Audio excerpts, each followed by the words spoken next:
আসসালামু আলাইকুম ভিউয়ার্স।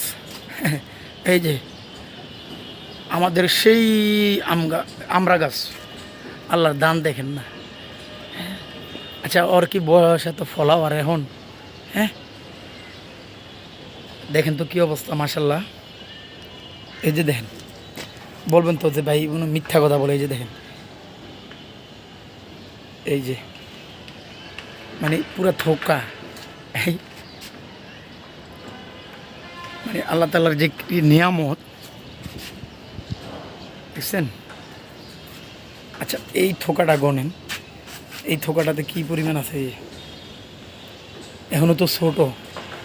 ওই যে দেখেন, আমার মনে হয় আমরা যে উঠানে লাগাই না গ্রামে মাটিতে, এত সুন্দর করে ধরে না। মানে যত্ন নিলে মানে 10 তলা না, উপরও হয়। যত্নের কাছে সব কিছু।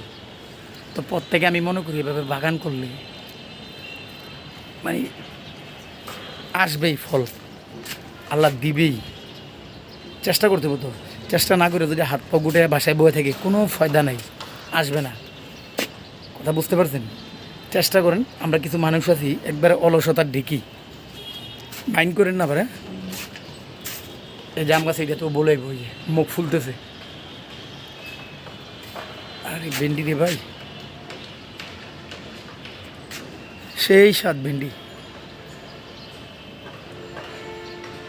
দেখছেন? আবার ওই যে ওদিক দিয়ে কিন্তু ফুলাইতেছে। ওই যে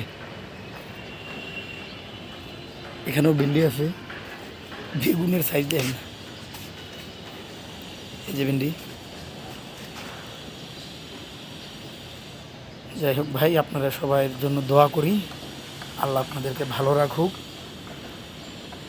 আমার জন্য দোয়া করি। যে গ্লাসে দেন কোকো ফিটের ভিতরে আর দিলে কীভাবে সুন্দর গাছ হইতেছে।